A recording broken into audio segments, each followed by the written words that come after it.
Hello students, आज का जो हमारा टॉपिक है वो है प्रेगनेंसी। आज के वीडियो में हम प्रेगनेंसी के बारे में डिस्कस करेंगे। पिछले वीडियो के अंदर हमने बेसिकली इसी के क्रम में फर्टिलाइजेशन और इम्प्लांटेशन के बारे में स्टडी किया था कि फर्टिलाइजेशन क्या होता है और इम्प्लांटेशन क्या होता है। तो इम्प्लांटेशन होने के बाद ही बेसिकली उसी को ही हम प्रेगनेंसी बोलेंगे। जब इम्प्लांटेशन हो गया तो फीमेल ने क्या किया, कंसीव कर लिया, वो प्रेग्नेंट हो गई। तो बेसिकली प्रेगनेंसी को हम डायग्नोज कैसे करते हैं और प्रेगनेंसी के बारे में हम कुछ चीज़ों के बारे में स्टडी करेंगे कि प्रेगनेंसी में बेसिकली कितने ट्राइमेस्टर होते हैं या प्रेगनेंसी कितने दिन का होता है और इसमें क्या साइन और सिम्टम्स हमें नजर आते हैं। ओके, तो सबसे पहले हम बात करेंगे डायग्नोसिस के बारे में।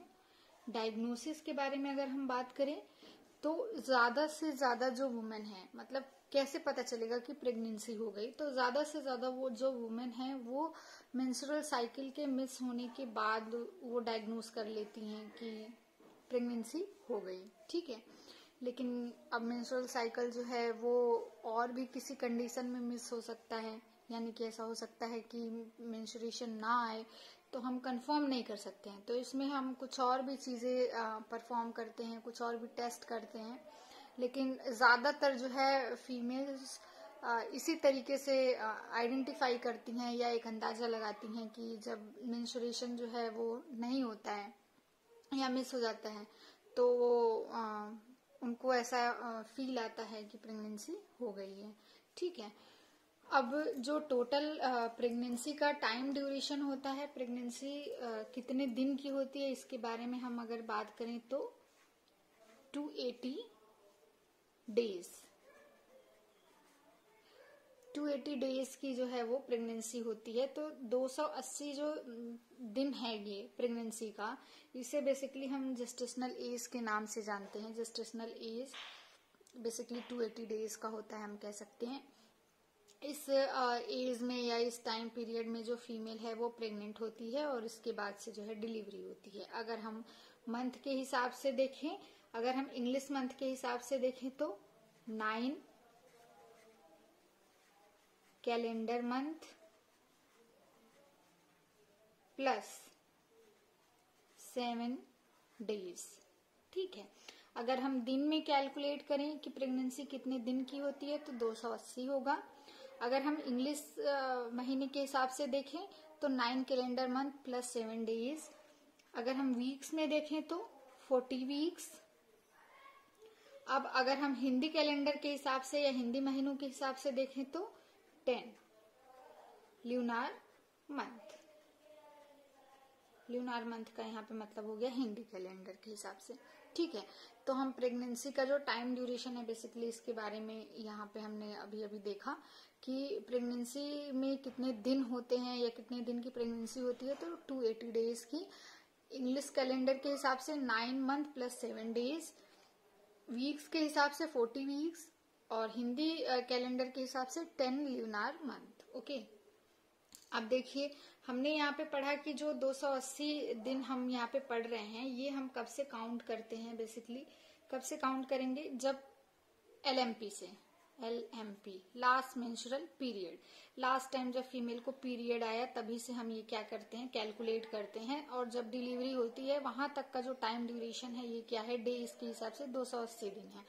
तो इस बेसिकली पीरियड को हम जेस्टेशनल एज बोलते हैं। ठीक है, जेस्टेशनल एज कितना होता है, 280 दिन का होता है। लेकिन इसके अलावा एक चीज आती है ओव्यूलेटरी एज, या फिर हम जिसको कह सकते हैं फर्टिलाइजेशन एज। तो हम बात करेंगे कि व्हाट इज फर्टिलाइजेशन एज और ओव्यूलेटरी एज। ठीक है, ये तो आपने जो पढ़ा ये क्या है, जेस्टेशनल एज है। इसके अलावा समटाइम एग्जाम में जो है पूछा जाता है जेस्टेशनल एज कितना होता है, तो 280 दिन का होता है। लेकिन फर्टिलाइजेशन एज या ओव्यूलेटरी एज जो है वो इतना नहीं होता है, इससे कम होता है। ठीक है, तो उसके बारे में हम देखेंगे कि फर्टिलाइजेशन एज या फिर ओव्यूलेटरी एज हम कब से काउंट करते हैं, आफ्टर फर्टिलाइजेशन। ठीक है, अगर हमें ओव्यूलेटरी एज निकालना है या फिर फर्टिलाइजेशन एज निकालना है तो हम वो डेज कब से कैलकुलेट करेंगे, फर्टिलाइजेशन के बाद से। जबकि जो जेस्टेशनल एज है वो कब से हम कैलकुलेट कर रहे हैं, लास्ट मेंस्ट्रुअल पीरियड से। ठीक है, तो बेसिकली हम यहाँ पे अगर लिखें कि फर्टिलाइजेशन एज क्या है या ओव्यूलेटरी एज क्या है, ovulatory age is equal to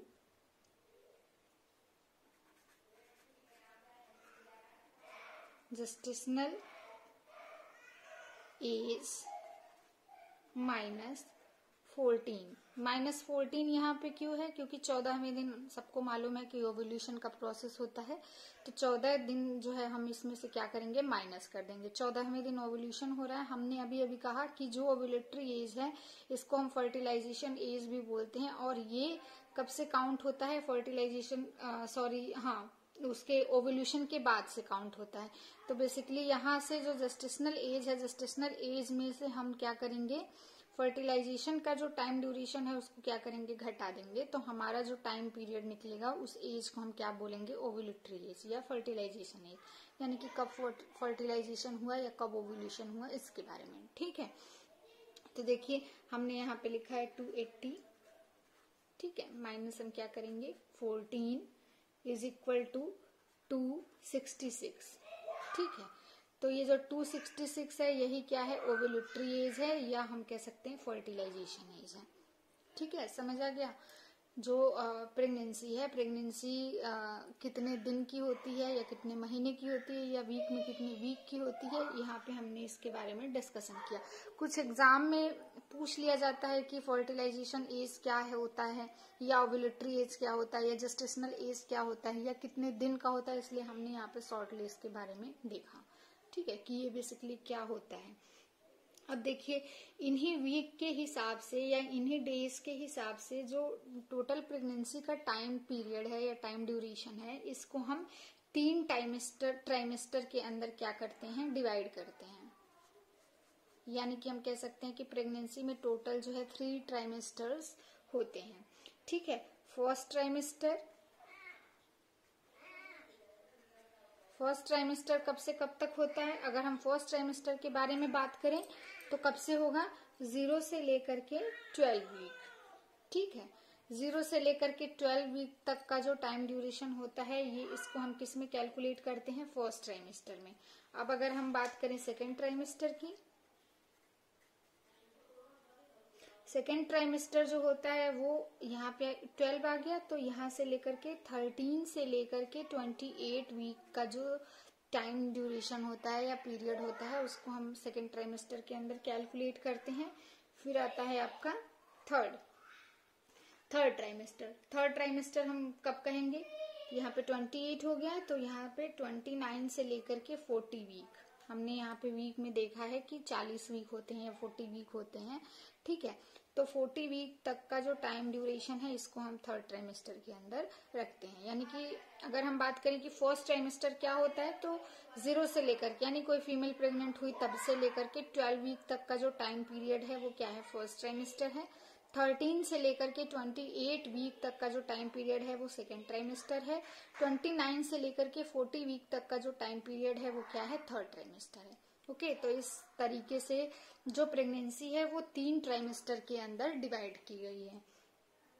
okay, ये बेसिकली डिवीजन क्यों किया गया है, ताकि जो तीनों ट्राइमेस्टर होते हैं, प्रेगनेंसी में बहुत सारे हमें साइन और सिम्टम देखने को मिलते हैं।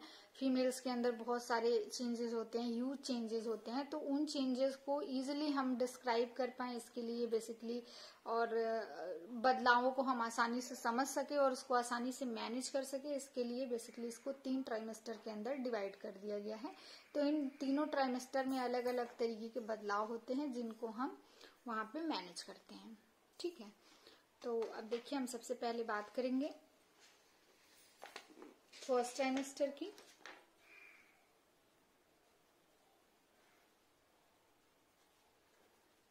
फर्स्ट ट्राइमेस्टर क्या है, ठीक है, अब यहाँ पे मैं टाइम ड्यूरेशन भी लिख ले रही हूँ। 0 से लेकर के 12 वीक तक का जो टाइम ड्यूरेशन है ये फर्स्ट ट्राइमेस्टर के अंदर आता है। फर्स्ट ट्राइमेस्टर में जो सबसे पहला चीज देखने को मिलता है। मैंने अभी वीडियो के स्टार्टिंग में कहा था कि ज्यादा से ज्यादा जो फीमेल हैं, वुमेन हैं, वो एमनोरिया को देखते हुए आइडेंटिफाई करती हैं कि उनको प्रेगनेंसी हो गई है। तो सबसे पहला जो साइन यहाँ पे नजर आता है वो क्या है? एमनोरिया। एमनोरिया का मतलब क्या होता है? एमनोरिया बेसिकली जो ए है यहाँ पे स्टॉपेज या स्टॉप हो जाने को इंडिकेट कर रहा है। ठीक है, तो मेंस्ट्रुअल साइकिल का बंद हो जाना या रुक जाना या नहीं आना, इसी को ही बेसिकली हम क्या बोलते हैं? एमनोरिया। ठीक है, अब ऐसा नहीं है कि यहाँ पे परमानेंटली बंद हो जा रहा है। देखिए, मेनोपॉज और एमनोरिया में डिफरेंस है। एमनोरिया का मतलब क्या है? Temporary stoppage of menstrual cycle, यानी कि जो मेंस्ट्रुअल साइकिल है वो टेम्पररी तरीके से क्या हो रहा है? बंद हो जा रहा है, कुछ दिनों के लिए, कुछ महीनों के लिए या कुछ टाइम के लिए बंद हो रहा है, वो क्या है? एमनोरिया है। अगर वो परमानेंटली जो है वो बंद हो जा रहा है, ठीक है, यानी कि हम बेसिकली कह सकते हैं कि 12 महीने से ज्यादा, ठीक है, अगर एमनोरिया की कंडीशन रह रही है, हम यहाँ पे एमनोरिया की कंडीशन नहीं कह सकते, बेसिकली हमें ये कहना है कि अगर 12 महीने से अधिक जो है वो फीमेल को मेंस्ट्रुएशन नहीं आया, तब हम उसे मेनोपॉज की कैटेगरी में रखते हैं। ठीक है, यानी कि अगर टेम्पररी रूप से जो है मेंस्ट्रुएशन नहीं हो रहा है तो वो क्या है? एमनोरिया है। अगर परमानेंटली जो मेंस्ट्रुएशन है वो बंद हो जा रहा है या स्टॉप हो जा रहा है तो हम उसको क्या बोलते हैं? मेनोपॉज। तो मेनोपॉज प्रेगनेंसी का साइन नहीं है, प्रेगनेंसी का साइन जो है वो क्या है? एमनोरिया है। क्योंकि प्रेगनेंसी एक बार कंप्लीट होने के बाद वापस से फीमेल को मेंस्ट्रुएशन स्टार्ट हो जाता है, तो इसलिए यहाँ पे मेनोपॉज हम नहीं कहेंगे, यहाँ पे क्या है? एमनोरिया है। ओके, अब कुछ फीमेल्स के अंदर जब हम यहाँ पे एमनोरिया के बारे में बात कर रहे हैं तो हम साथ साथ ये भी डिस्कस कर लेते हैं कि कुछ वुमेन के अंदर प्रेगनेंसी के टाइम ड्यूरेशन में ही, यानी कि जब प्रेगनेंसी कंटिन्यू है, चल रही है, तो 12 वीक के आसपास में क्या होता है? स्कैंटी ब्लीडिंग दिखाई देता है। 12 वीक, ठीक है, 12 वीक में क्या दिखाई देता है? Scanty bleeding. स्कैंटी ब्लीडिंग यानी कि थोड़ा सा बहुत ही माइल्ड जो है वो ब्लीडिंग दिखाई देता है। तो वो ब्लीडिंग बेसिकली किसकी वजह से होता है? प्लेसेंटल अटैचमेंट की वजह से होता है। ठीक है, ड्यू टू प्लेसेंटल अटैचमेंट। ठीक है, कुछ लोगों में ये दिखाई देता है, सब फीमेल्स के अंदर ऐसा नहीं दिखाई देता है। तो अब ऐसा नहीं है कि जिनमें नहीं दिखाई देता है उनमें प्लेसेंटा जो है अटैच नहीं होता है, सब में होता है, लेकिन कुछ फीमेल्स के अंदर जो है ब्लीडिंग नहीं दिखाई देता है। तो बेसिकली अगर प्लेसेंटल अटैचमेंट की वजह से फीमेल्स में स्कैंटी ब्लीडिंग देखने को मिलता है तो उस साइन को हम क्या बोलते हैं? Placental sign. प्लेसेंटल साइन, ठीक है, कभी कभी एग्जाम में पूछा जाता है। मैं यहाँ पे ये सारी चीजें इसलिए बता दे रही हूँ क्योंकि कभी कभी ये एग्जाम में पूछा जाता है। ठीक है, जो भी कॉम्पिटिटिव एग्जाम होता है उसके अंदर पूछ लिया जाता है कि प्लेसेंटल साइन क्या है और ये कब देखने को मिलता है। ठीक है, तो बेसिकली जो प्रेग्नेंट वुमेन है, प्रेग्नेंट वुमेन के अंदर 12 वीक के आसपास में लगभग स्कैंटी ब्लीडिंग देखने को मिलता है, जिसको हम प्लेसेंटल साइन कहते हैं। ये बेसिकली प्लेसेंटल अटैचमेंट के कारण देखने को मिलता है। ओके, तो हमने यहाँ पे सबसे पहले साइन एमनोरिया के बारे में डिस्कस किया। हम ये फर्स्ट ट्राइमेस्टर के साइन और सिम्टम के बारे में डिस्कस कर रहे हैं। दूसरा क्या है आपका? Breast discomfort.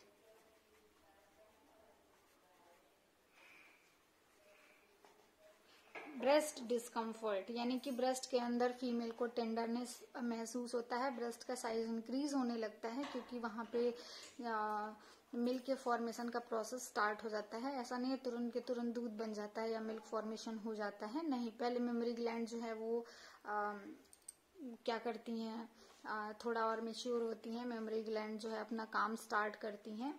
ठीक है, बड़ी हो जाती हैं, वहां पे मिल्क का फॉर्मेशन का प्रोसेस जो है वो स्टार्ट करना होता है। तो बेसिकली उसकी वजह से फीमेल को ब्रेस्ट डिस्कम्फर्ट देखने को मिलता है या फीमेल इसको फील करती है। ठीक है, थर्ड साइन है मॉर्निंग सिकनेस। मॉर्निंग सिकनेस, ठीक है, मॉर्निंग सिकनेस बेसिकली किस वजह से होता है? देखिए, जो प्रेग्नेंट वुमेन होती हैं मॉर्निंग में सबसे ज्यादा, वैसे तो ये दिन भर हो सकता है पर सबसे ज्यादा ऐसा होता है कि सुबह उठने के साथ ही फीमेल को बहुत ज्यादा चक्कर आता है, चक्कर आने जैसा महसूस होता है और वोमिटिंग जैसा भी फील होता है। वो बीमार बीमार जैसा महसूस करती है, सिर बहुत जोर से घूमता है, ठीक है। पेट में भी कुछ घूमने जैसा महसूस होता है। इन्हीं साइन को हम मॉर्निंग सिकनेस के नाम से जानते हैं, ठीक है। इसमें सबसे ज्यादा जो है वोमिटिंग और चक्कर आने को इंक्लूड किया जाता है। बेसिकली ये क्यों होता है, मॉर्निंग सिकनेस क्यों होता है? HCG का लेवल इंक्रीज हो जाने की वजह से होता है, ठीक है।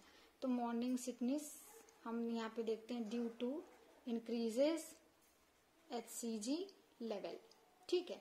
अब नॉर्मल HCG लेवल कितना होता है? नॉर्मल HCG जो लेवल है वो 10 से 20 ml international unit.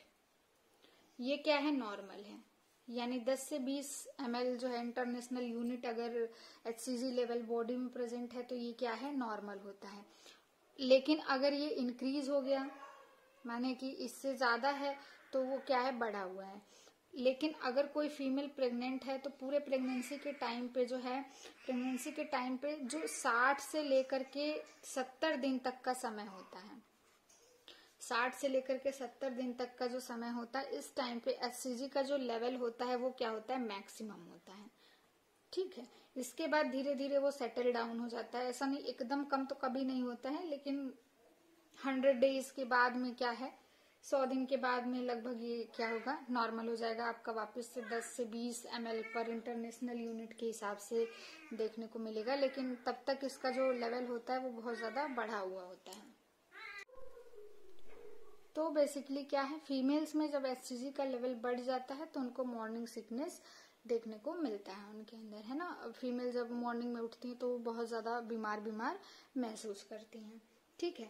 Next sign है 4th, urinary urgency. Urinary urgency का मतलब क्या हो गया कि फीमेल को ऐसा बार बार यूरिन पास करने का मन करता है, बार बार यूरिनेशन होता है उनको। ऐसा इसलिए होता है क्योंकि जो ग्रेविड यूट्रस है, यानी कि यूट्रस जो है, अब चूंकि उसके अंदर इम्प्लांटेशन हुआ है तो उसका साइज जो है वो थोड़ा सा क्या होता है? इंक्रीज होता है, और थोड़ा सा वेट भी क्या है? वो इंक्रीज होता है, जिसकी वजह से जो यूरिनरी ब्लैडर है, यूरिनरी ब्लैडर के ऊपर प्रेशर क्रिएट होता है। अब यूरिनरी ब्लैडर के ऊपर अगर प्रेशर क्रिएट होगा तो क्या होगा? यूरिनरी डिस्कम्फर्ट देखने को मिलेगा, यानी कि बार बार ऐसा है कि यूरिन पास करने का फीलिंग आता है, ठीक है। ये है नेक्स्ट साइन, ठीक है। नेक्स्ट हम देखेंगे, नेक्स्ट साइन क्या है? Montgomery tubercle. Montgomery tubercle, Montgomery tubercle का मतलब यहाँ पे क्या हो गया कि जो ब्रेस्ट के निप्पल्स होते हैं, निप्पल्स के सराउंडिंग में जो सीबेसियस ग्लैंड प्रेजेंट होती हैं वो विजिबल हो जाती हैं, ठीक है। इनको बेसिकली हम मॉन्टगोमेरी ट्यूबरकल के नाम से जानते हैं। देखिए, सेकेंडरी एरियोला भी फॉर्म हो जाता है। यहाँ पे हम एक चीज देख लेते हैं कि सपोज ये निप्पल है, निप्पल के चारों ओर एक डार्कन एरिया होता है, ठीक है। डार्कन एरिया होता है जिसको हम प्राइमरी एरियोला बोलते हैं, लेकिन उसके किनारे किनारे थोड़ा सा जो है लाइट कलर का जो है देखने को मिलता है जो एरियोला है, यानी कि पूरा डार्क नहीं होता है, उसके किनारे लाइट डार्क कलर दिखने को मिलता है। लेकिन 12th वीक के आसपास, यहाँ पे 12 वीक जो होता है, 12 वीक के आसपास में वो एरिया जो है वो डार्क हो जाता है, उसको हम सेकेंडरी एरियोला बोलते हैं। प्राइमरी एरियोला तो पहले से प्रेजेंट है, लेकिन 12 वीक के आसपास में क्या है? सेकेंडरी एरियोला, यानी कि उसके सराउंडिंग में और डार्क कलर का एरिया जो है वो डेवलप हो जाता है, उसको हम सेकेंडरी एरियोला के नाम से जानते हैं। तो सेकेंडरी एरियोला का डेवलप होना भी प्रेगनेंसी के अंदर होता है। इसके अलावा क्या है, अब जो निप्पल है, निप्पल के चारों तरफ इस तरीके से सीबेसियस ग्लैंड पहले भी प्रेजेंट है लेकिन वो डीपर में है, लेकिन प्रेगनेंसी के टाइम पे वो क्या होती है? उभर जाती है। क्योंकि अभी हमने यहाँ पे साइन पढ़ा था ब्रेस्ट डिस्कम्फर्ट का कि ब्रेस्ट टेंडरनेस फीमेल को महसूस होता है, ब्रेस्ट का साइज इंक्रीज होता है, मेमोरी ग्लैंड खुद को प्रिपेयर करती हैं मिल्क फॉर्मेशन के लिए, ठीक है। तो यहाँ पे जो सीबेसियस ग्लैंड हैं वो भी क्या होती हैं, प्रोमिनेंट हो जाती हैं, उभर जाती हैं या उभरी हुई दिखाई देती हैं। उन्हीं साइन को हम मॉन्टगोमेरी ट्यूबरकल के नाम से जानते हैं, ठीक है। नेक्स्ट जो साइन है, ये सारे हम फर्स्ट ट्राइमेस्टर के साइन के बारे में अभी डिस्कस कर रहे हैं। नेक्स्ट है, देखिए हम HCG का जो लेवल है वो इंक्रीज हो गया है, उसको हम टेस्ट के द्वारा परफॉर्म भी कर सकते हैं। जो HCG लेवल है यहाँ पे हमको, जिसकी वजह से मॉर्निंग सिकनेस देखने को मिलता है या प्रेगनेंसी को कंफर्म करने के लिए हम वो टेस्ट भी कर सकते हैं। इसके अलावा देखिए सिम्फाइसिस फंडल हाइट,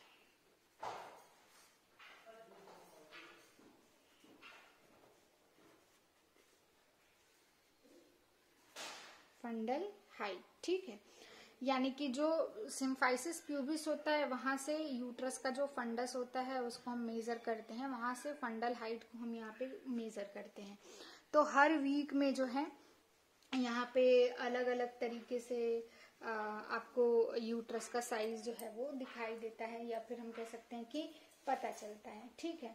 तो बेसिकली हम यहाँ पे देखेंगे जो 12 वीक होता है, 12 वीक के अंदर 12 वीक के पहले आपको फंडल हाइट के बारे में पता नहीं चल पाता है। 12 वीक में जो फंडल हाइट होता है वो सिम्फाइसिस प्यूबिस पे होता है, ठीक है। सिम्फाइसिस प्यूबिस हम यहाँ पे 12 वीक कैलकुलेट करते हैं, इसलिए मैं यहाँ पे बता दे रही हूँ कि 12 वीक में जो फंडल हाइट होता है वो सिम्फाइसिस प्यूबिस के पास में होता है, ठीक है। हाँ, आगे जब हम सेकेंड ट्राइमेस्टर के अंदर इसको डिस्कस करेंगे तो हम डिटेल में डिस्कस करेंगे कि कब कहाँ पे होता है, ठीक है। तो ये सारी की सारी चीजें जो है फर्स्ट ट्राइमेस्टर के अंदर हमको देखने को मिलता है। इसके अलावा हम एक चीज और जान लें कि जो फीटल हार्ट साउंड होता है, foetal heart sound electronic device के द्वारा हम 10 वीक में क्या कर सकते हैं, सुन सकते हैं, ठीक है। 10 वीक के अंदर जो है वो हम फीटल हार्ट साउंड को इलेक्ट्रॉनिक डिवाइस के द्वारा क्या कर सकते हैं, मेजर कर सकते हैं या फिर सुन सकते हैं। और 20 वीक में हम इसको क्या कर सकते हैं, यानी कि 20 वीक के अंदर हम फीटोस्कोप के द्वारा भी इसको सुन सकते हैं, फीटोस्कोप से। यानी कि फीटोस्कोप से जो है, तो देखिए फर्स्ट ट्राइमेस्टर के अंदर ये सारी की सारी चीजें फीमेल के अंदर नजर आती हैं। अब हम बात करेंगे सेकेंड ट्राइमेस्टर में क्या क्या होता है।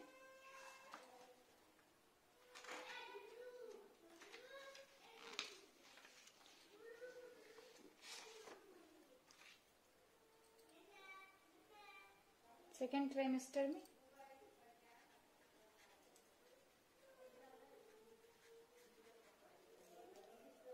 सेकेंड ट्राइमेस्टर, ठीक है, 13 से लेकर के जो है 28 वीक, यहाँ तक का जो टाइम ड्यूरेशन है इसको हम क्या बोलेंगे, सेकेंड ट्राइमेस्टर बोलेंगे। अब सेकेंड ट्राइमेस्टर में क्या क्या साइन और सिम्टम जो है वो नजर आता है देखेंगे।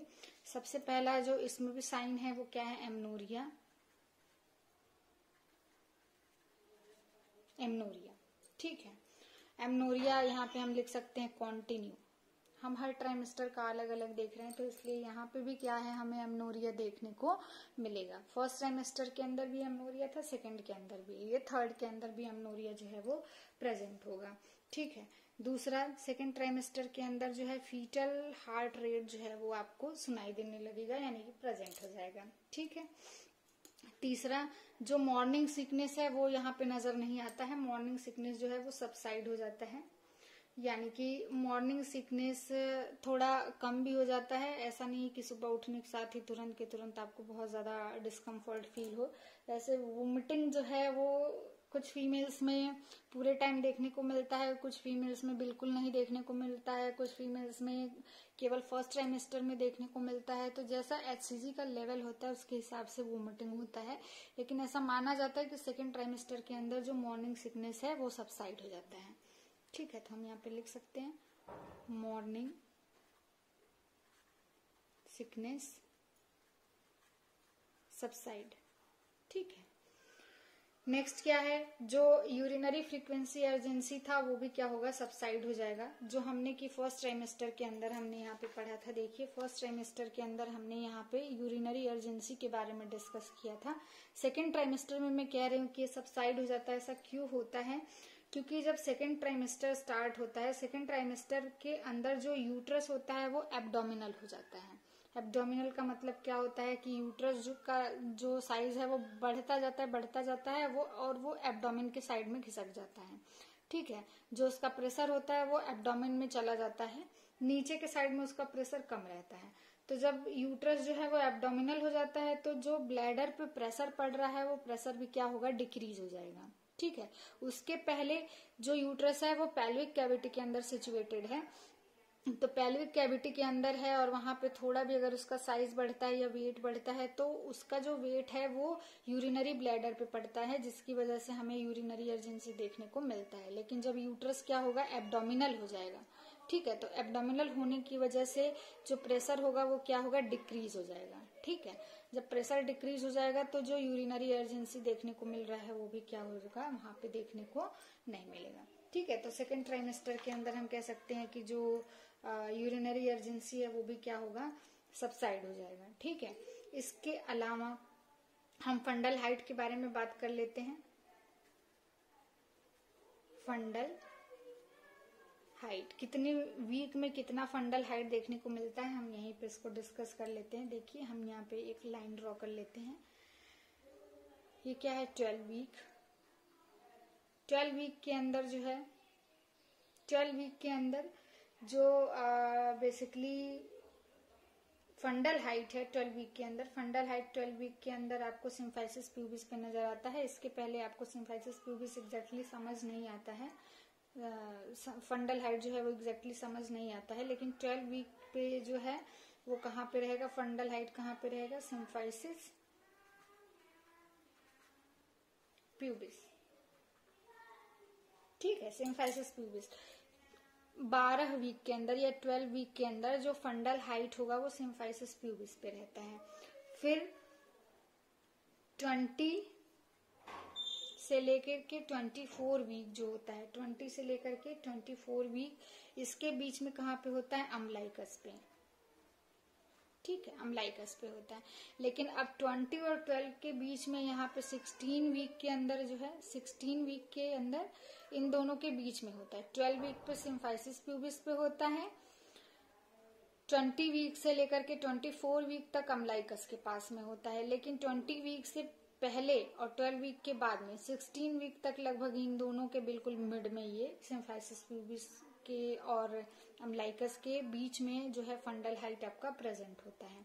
ठीक है, फिर अम्लाइकस के बाद में जो आता है आपका 32 वीक। 32 वीक के अंदर जो है वो आपका जिफिस्टर्नम के थोड़ा सा नीचे या अम्लाइकस के थोड़ा सा ऊपर, 2 फिंगर ऊपर हम कह सकते हैं, या जिफिस्टर्नम के 2 फिंगर नीचे कह सकते हैं, वहां पे लगभग ये प्रेजेंट होता है। ठीक है, 36 वीक पे, 32 है ये, 36 वीक पे जो फंडल हाइट होता है वो जिफिस्टर्नम तक होता है। जिफॉइड प्रोसेस हम बोल सकते हैं, या फिर जिफिस्टर्नम बोल सकते हैं, जो भी आप चाहें वो बोल सकते हैं। ठीक है, तो 36 वीक पे जो फंडल हाइट है वो कहाँ पे होता है, जिफी प्रोसेस या जिफिस्टर्नम के पास में होता है। 32 वीक पे जो है अम्लाइकस, देखिए मेन पॉइंट जो है उसके बारे में हम देखते हैं। 36 वीक में जिफियाइड प्रोसेस पे होता है, 20 से लेकर के 24 पर अम्लाइकस पे होता है। अब 32 वीक पे जिफिस्टर्नम और अम्लाइकस के बिल्कुल बीच में होता है। ठीक है, 12 वीक पे है जो कहाँ पे होता है, सिम्फाइसिस प्यूबिस पे, और 16 वीक पे जो है अम्लाइकस और सिम्फाइसिस प्यूबिस के बिल्कुल बीच में होता है। ठीक है, अब 36 वीक के बाद से जो फंडल हाइट है वो डिक्रीज हो जाता है, जिसको हम लाइटनिंग बोलते हैं। ठीक है, लाइटनिंग का प्रोसेस होता है। बेसिकली हम लाइटनिंग कहते किसको हैं, 38 वीक पे, 36 वीक पे तो यहाँ पे है, 36 के बाद में हम कह सकते हैं 38 वीक पे क्या होता है, लाइटनिंग का प्रोसेस देखने को मिलता है। 36 वीक पे तो फंडल हाइट जो है वो आपके जिफिस्टर्नम को टच करता है, वहां पे फीमेल को सांस लेने में बहुत ज्यादा प्रॉब्लम होती है उस वीक के अंदर, लेकिन उसके बाद धीरे धीरे जो है फंडल हाइट क्या होता है, डिक्रीज हो जाता है। यानी कि 38 वीक पे फंडल हाइट जो है वो कहाँ पे चला जाता है, डिक्रीज हो जाता है, डिक्रीज होने लगता है, जिसको हम लाइटनिंग बोलते हैं। तो लाइटनिंग कौन से वीक में होती है, 38 वीक पे। लाइटनिंग होता क्या है, फंडल हाइट डिक्रीज होने के प्रोसेस को ही हम बेसिकली क्या बोलते हैं, लाइटनिंग। अब हमने पढ़ा है कि जो टोटल प्रेगनेंसी वीक में होता है वो 40 वीक पे होता है, 40 वीक तक होता है। तो 40 वीक में फंडल हाइट इंक्रीज नहीं होगा, 40 वीक में फंडल हाइट जो होगा वो क्या होगा, डिक्रीज हो जाता है, और डिक्रीज होकर के सेम उसी जगह पे पहुंच जाता है जहां पे 32 वीक में था। यानी कि हम कह सकते हैं यहाँ पे क्या है, 40 वीक है। अब 32 वीक और 40 वीक इन दोनों में जो फंडल हाइट होता है वो क्या होता है, सेम होता है। हमें आप कह सकते हैं सेम फंडल हाइट। यानी कि जितना फंडल हाइट 32 वीक में होता है उतना ही फंडल हाइट 40 वीक के अंदर भी देखने को मिलता है। 38 वीक में जो है लाइटनिंग होता है। ठीक है, तो इस तरीके से जो यूट्रस का साइज बढ़ता है तो हम सिम्फाइसिस फंडल हाइट जो है वो कैलकुलेट करते हैं कि यूट्रस का फंडल हाइट सिम्फाइसिस प्यूबिस से कितना ऊपर है या कितनी दूरी पे है। ठीक है, तो वीक वाइज हमने इसको डिस्क्राइब किया है। 12 वीक में ये सिम्फाइसिस प्यूबिस पे होता है, 20 से लेकर के 24 तक अम्बलाइकस पे होता है, 16 में इन दोनों के बीच में होता है, फिर वापस से 36 पे बिल्कुल जिफाइड स्टर्नम के पास में होता है, लेकिन 32 पे क्या है, अम्बलाइकस के दो फिंगर ऊपर होता है और जिफ स्टर्नम के 2 फिंगर नीचे, यानी दोनों के क्या है, बीच में होता है। अब 38 वीक पे लाइटनिंग हो जाती है, जिसकी वजह से 40 वीक पे फंडल हाइट वापस से डिक्रीज होकर के वहीं पहुंच जाता है जितना फंडल हाइट जो है वो आपका 32 वीक पे था। ओके, तो ये बेसिकली सेकेंड ट्राइमेस्टर और थर्ड ट्राइमेस्टर, फर्स्ट ट्राइमेस्टर सबके फंडल हाइट कहाँ कहाँ पहुंचते हैं ये हमने यहाँ पे देख लिया। ठीक है, अब हम बात करेंगे, देखिए सेकेंड ट्राइमेस्टर के साइन सिम्टम के बारे में हम बात कर रहे थे। एमनोरिया, फीटल हार्ट साउंड यहाँ पे प्रेजेंट हो जाता है, मॉर्निंग सिकनेस यहाँ पे नहीं प्रेजेंट होगा, यूरिनरी अर्जेंसी भी यहाँ पे नहीं प्रेजेंट होगा, फंडल हाइट इस तरीके से होता है। ठीक है, नेक्स्ट क्या है, नेक्स्ट साइन जो है वो है क्विकनिंग। क्विकनिंग क्या होता है, क्विकनिंग का मतलब होता है फर्स्ट फीटल मूवमेंट। पहली बार जो मदर को फीटल मूवमेंट पता चलता है उसी को ही हम क्या बोलते हैं, क्विकनिंग होती है, क्विकनिंग बोलते हैं, है ना। First fetal movement felt by mother, mother के द्वारा सबसे पहली बार बच्चे का जो मूवमेंट है वो महसूस होने को ही हम क्या बोलते हैं, क्विकनिंग। तो क्विकनिंग जो है वो हमेशा सेकेंड ट्राइमेस्टर में देखने को मिलता है।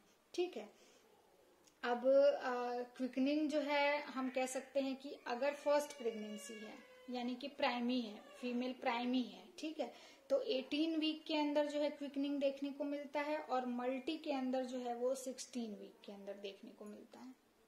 ठीक है, तो इस तरीके से यहाँ पे अगर फर्स्ट टाइम प्रेगनेंसी है तो 18 वीक तक फीमेल को पता चलता है, अगर सेकेंड टाइम, थर्ड टाइम या उसके बाद की प्रेगनेंसी है तो हमें 16 वीक में ही फीमेल को पता चल जाता है। ठीक है, नेक्स्ट जो साइन है वो क्या है, Braxton Hicks contraction.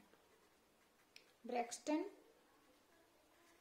Hicks contraction, Braxton Hicks contraction basically क्या होता है, ये एक तरीके का पेनलेस कॉन्ट्रैक्शन होता है यूट्रस में। ठीक है, पेनलेस कॉन्ट्रैक्शन ऑफ यूट्रस। ठीक है, ये बेसिकली जस्ट सिंपल कॉन्ट्रैक्शन है जिसमें हमें पेन महसूस नहीं होता है। ये बेसिकली जो यूट्रस है, यूट्रस को अपर सेगमेंट और लोअर सेगमेंट में डिवाइड करने के भी काम आता है। इस कॉन्ट्रैक्शन को हम ब्रैक्सटन हिक्स कॉन्ट्रैक्शन बोलते हैं, जो कि 16 वीक में देखने को मिलता है।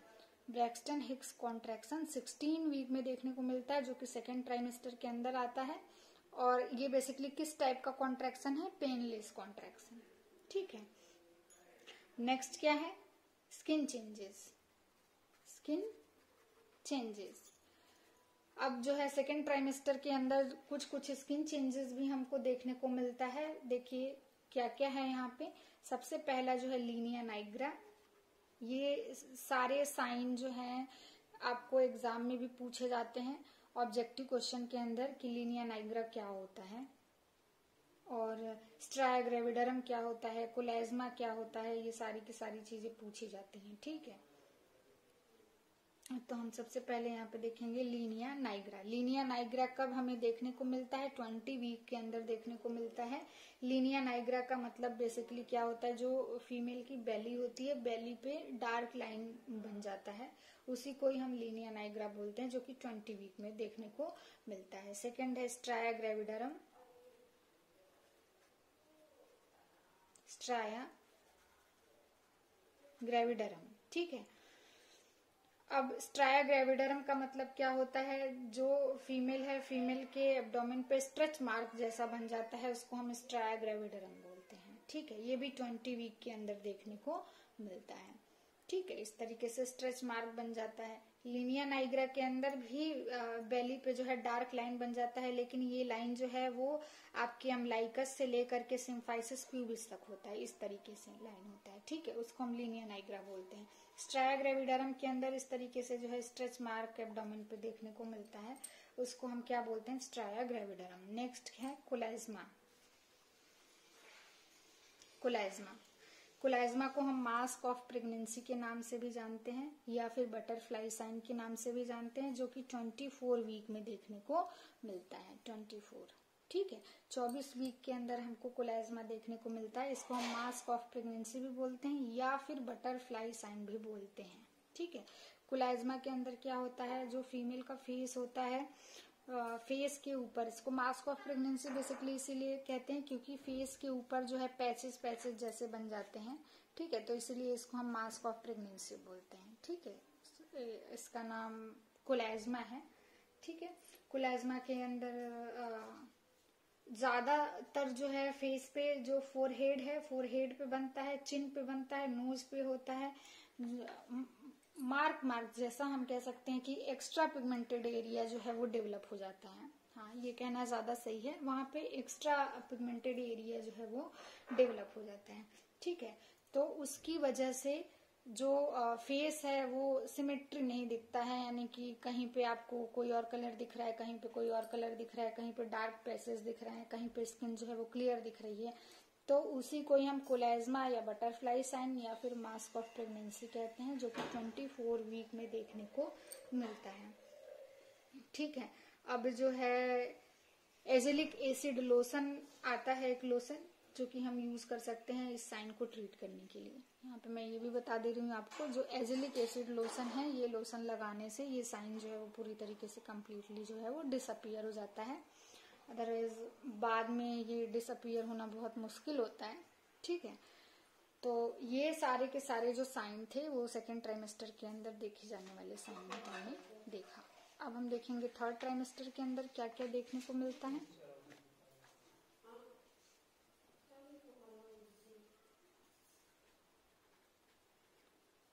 थर्ड ट्राइमेस्टर के अंदर क्या साइन और सिम्टम्स नजर आते हैं हम देखेंगे। देखिए, थर्ड ट्राइमेस्टर के अंदर भी हमने अभी अभी डिस्कस किया था कि एमनोरिया देखने को मिलता है। ठीक है, सेकेंड ट्राइमेस्टर के अंदर हमने पढ़ा था कि यूरिनरी अर्जेंसी जो है वो सबसाइड हो जाता है, लेकिन थर्ड ट्राइमेस्टर के अंदर वापस से जो है यूरिनरी अर्जेंसी देखने को मिलता है। यूरिनरी अर्जेंसी, ठीक है, यूरिनरी अर्जेंसी सेकेंड ट्राइमेस्टर में खत्म हो जाती है, लेकिन थर्ड ट्राइमेस्टर में फिर से क्यों देखने को मिलती है? क्योंकि अब बच्चे का जो साइज है, जो फीटस का साइज है, वो काफी बड़ा हो गया रहता है, तो जो यूट्रस है वो वापस से एब्डोमेन को कवर करते हुए पेल्विक कैविटी के ऊपर भी प्रेशर क्रिएट करती है, जिसकी वजह से जो ब्लैडर है उस पर प्रेशर क्रिएट होता है, और ब्लैडर पे प्रेशर क्रिएट होने की वजह से वापस से यूरिनरी अर्जेंसी जो है वो देखने को मिलता है। थर्ड ट्राइमेस्टर के अंदर लाइटनिंग देखने को मिलता है। लाइटनिंग हमने पढ़ा था, डिक्रीज फंडल हाइट, इसी को ही हम क्या बोलते हैं? लाइटनिंग। फंडल हाइट के डिक्रीज होने को हम क्या बोलते हैं? लाइटनिंग बोलते हैं। ठीक है, तो बेसिकली फंडल हाइट डिक्रीज क्यों होता है? क्योंकि जो यूट्रस है, यूट्रस दो भागों में डिवाइड हो जाता है, अपर सेगमेंट और लोअर सेगमेंट। तो धीरे धीरे जैसे जैसे थर्ड ट्राइमेस्टर में हम आते हैं, थर्ड ट्राइमेस्टर के अंदर जैसे जैसे डिलीवरी का टाइम पास आता है, या हम कह सकते हैं कि टाइम जो है या वीक जो है वो कंप्लीट होने लगता है, हमने पढ़ा था अभी कि 38 वीक के अंदर जो है या 36 वीक में आपका 36 वीक के बाद 38 वीक तक जो है लाइटनिंग का प्रोसेस देखने को मिलता है, और पूरा जो टोटल वीक होता है वो 40 वीक होता है। तो ये बेसिकली लेबर के टाइम के आसपास का टाइम होता है, जिसमें जो है लोअर सेगमेंट अच्छे तरीके से फॉर्म हो गया रहता है। तो बच्चा ऊपर से नीचे की ओर यानी डाउनवर्ड साइड में क्या करता है, मूव करता है। तो हम कह सकते हैं फीटस जो है वो डाउनवर्ड साइड में डिसेंट होता है, आता है, जिसकी वजह से जो फंडल हाइट है वो क्या होता है, डिक्रीज हो जाता है। ठीक है, तो बच्चे का ग्रोथ हो रहा है स्टार्टिंग में तो पूरा फंडल हाइट जो है बढ़ता जाता है, लेकिन जब लोअर सेगमेंट फॉर्म होता है तो वापस से जो है बच्चा नीचे की ओर मूव करता है, जिसकी वजह से जो है फंडल हाइट क्या होता है, डिक्रीज हो जाता है। तो इसी फंडल हाइट के डिक्रीज होने को हम लाइटनिंग बोलते हैं, जो कि 3rd ट्राइमेस्टर के अंदर हमें देखने को मिलता है। ठीक है, तो ये सारे के सारे जो साइन और सिम्टम थे वो 3rd ट्राइमेस्टर के अंदर हमको देखने को मिले। ठीक है, 3rd ट्राइमेस्टर में ये सब हमको देखने को मिला। तो बेसिकली हम नेक्स्ट वीडियो के अंदर, ये वीडियो बहुत लंबा हो जाएगा, ये बेसिकली केवल साइन ऑफ प्रेगनेंसी के बारे में नहीं था। साइन ऑफ प्रेगनेंसी को टोटल 3 तरीके से कैटेगराइज किया गया है, प्रिजम्पटिव साइन, प्रोबेबल साइन और पॉजिटिव साइन, जिसके हिसाब से हम आगे के वीडियो में पढ़ेंगे कि उसको कैसे किस तरीके से कैटेगराइज किया गया है। ये बेसिकली ट्राइमेस्टर वाइज साइन के बारे में हमने स्टडी किया कि हर एक ट्राइमेस्टर में जो है किस तरीके से साइन और सिम्टम फीमेल्स के अंदर नजर आते हैं। ठीक है, यहाँ पे मैंने बताया था HCG का जो लेवल होता है, HCG का लेवल हम HCG टेस्ट प्रेगनेंसी को हम कैसे आइडेंटिफाई करते हैं।